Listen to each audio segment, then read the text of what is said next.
नमस्कार दोस्तों, आप सभी को आपके अपने YouTube चैनल में स्वागत है। आज हम 2020 का मैसूर यूनिवर्सिटी का पीएचडी एंट्रेंस एग्ज़ाम का क्वेश्चन पेपर देखेंगे। कोड है 33। चलिए देखते हैं कैसे कैसे क्वेश्चन आते हैं 2020 में।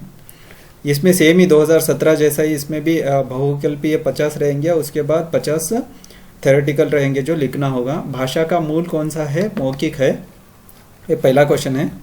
दूसरा है आधुनिक भारतीय आर्य भाषाओं का विकास किससे हुआ है? तो अपभ्रंश है, पाली पाकत अपभ्रंश। उसके बाद अवॉर्ड आता है, अवॉर्ड से हिंदी आती है, ऐसे चलता है। पाणिनि ने किस ग्रंथ के द्वारा भाषा को एक रूपता देने का प्रयास किया? अष्टाध्यायी। राजभाषा अधिनियम कब पारित हुआ? 1963। हिंदी साहित्य की भूमिका ग्रंथ के लेखक कौन है? 1950 आचार्य हजारी प्रसाद द्विवेदी। आचार्य रामचंद्र शुक्ल ने हिंदी साहित्य के प्रारंभिक काल से किस नाम से अभिहित किया? वीरगाथा काल। उसके बाद है भक्तमाल के रचयिता का नाम क्या है? नाभादास है।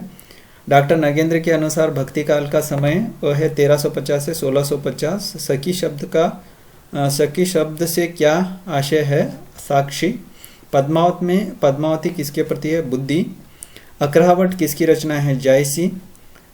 जाके प्रिय न राम वैदेही पंक्ति किस कवि की है? तुलसीदास। तुलसीदास रचित सबसे छोटा ग्रंथ रामलला नहचु है। गीत गोविंद की रचना जयदेव ने की है। सूरदास का लीला वर्णन किससे प्रभावित है? भागवत पुराण से है। रीतिकाल को श्रृंगार काल की संज्ञा देने वाले विद्वान है विश्वनाथ प्रसाद मिश्र। अगर ये 2020 का अगर देखेंगे, इसके आजू बाजू पढ़ के जाएंगे ना आप, तो 100% मैं बोलता हूँ इसके आजू बाजू से ही पूछेंगे। 2017 को अगर कंपेयर करके देखते हैं हम 2020 के क्वेश्चन पेपर से, तो इसके अगल बगल के ही क्वेश्चन पूछे हैं। तो ज़्यादातर संभावना यह है कि अगली बार भी ऐसे पूछे जाएंगे। इनके ये जो क्वेश्चन पूछे 2020 के, इसके आजू बाजू के पूछे जाएंगे। तो ये क्वेश्चन पेपर देखना आपके लिए ज़रूरी है। देखने में छोटे लागे घाव करे गंभीर, इस उक्ति को किस कवि की रचनाओं ने चरितार्थ किया है? तो बिहारी के दोहे छोटे हैं लेकिन मतलब मीनिंग इतना बढ़िया देते हैं कि पूछो मत। तो वही बताया गया है। इनमें से किस कवि ने लक्षण ग्रंथ नहीं लिखा? घनानंद ने। देखिए वही क्वेश्चन है, रीति मुक्त कवि पूछा था लास्ट 2017 में, इसमें पूछ दिया है घनानंद के लक्षण, इसमें से किस कवि ने लक्षण ग्रंथ नहीं लिखे? ऐसे मतलब आजू बाजू के पूछेंगे। इससे भी ये बिहारी का क्या पूछा था लास्ट टाइम 2017 में? दोहे कितने हैं बिहारी सत्साई में? 700। देखिए सब मिलता जुलता ही पूछेंगे। भारतेंदु का पूछा था, कौन सा काल है? भारतेंदु हिंदी साहित्य में आधुनिक हिंदी साहित्य के सूत्रधार। आधुनिक हिंदी साहित्य में जागरण सुधार काल या जागरण सुधार काल कुछ ऐसा आया था। भारतेंदु को क्या कहा जाता है? मतलब डिक टू डिक वहां से ही आजू बाजू से ही उठाया गया है। तो ये सब क्वेश्चन आजू बाजू देख लेंगे तो हो जाएगा आपका कंप्लीट। हिंदी साहित्य आधुनिक सूत्र भारतेंदु है। आप कंपेयर करके देखिए, लेकिन मैं तो बोलता हूँ सभी के सभी वहां से ही उठाए गए हैं, मतलब आजू बाजू से ही उठाए गए हैं। किस कवि को आधुनिक हिंदी साहित्य बापू कहा जाता है? सियाराम शरण गुप्त, मैथिली शरण के छोटे भाई थे। हिंदी वर्णमाला के वर्गीकरण का सही क्रम कंठ, तालु, मूर्धन्य और दंत।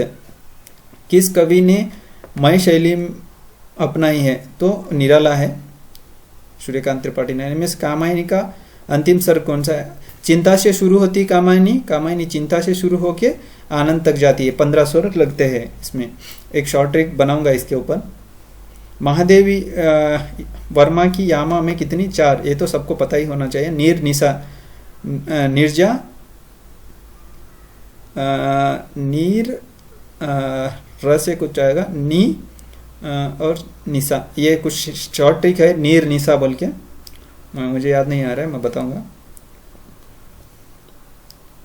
पहले तो नीर का है, नी का निर्जा, र का सा का संध्या गीत,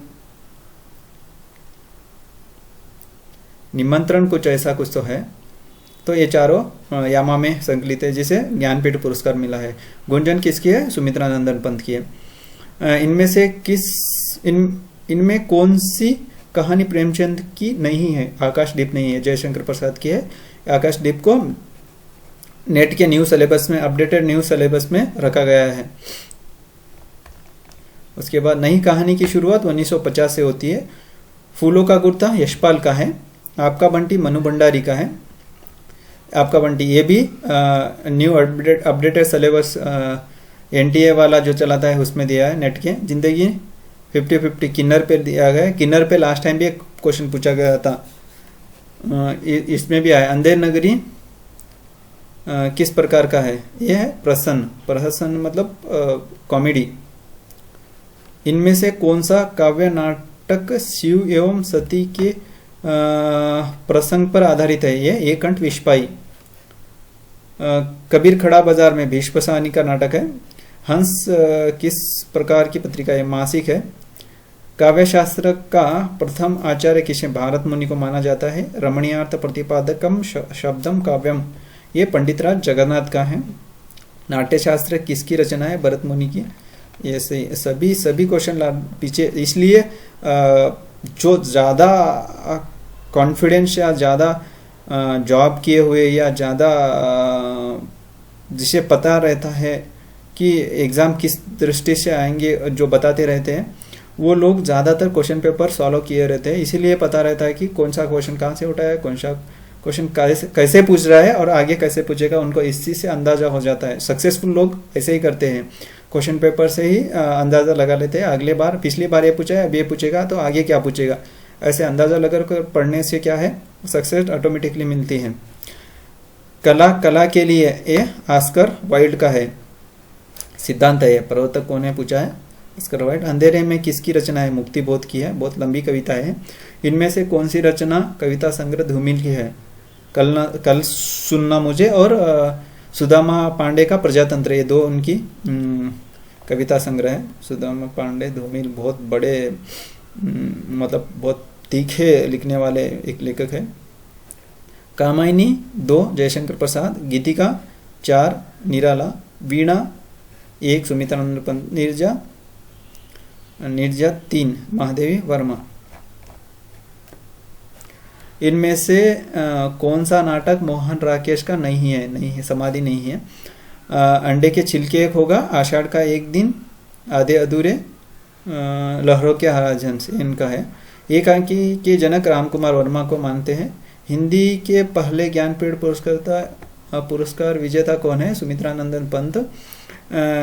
कालक्रम के अनुसार निर्धारित कीजिए भारतेंदु द्विवेदी नई कविता, समकालीन कविता।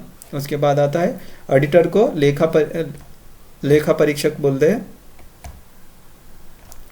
उसके बाद दस्तावेज को अंग्रेजी में पर्यायवाची है, डॉक्यूमेंट बोलते हैं। अशोक के फूल हजारी प्रसाद द्विवेदी।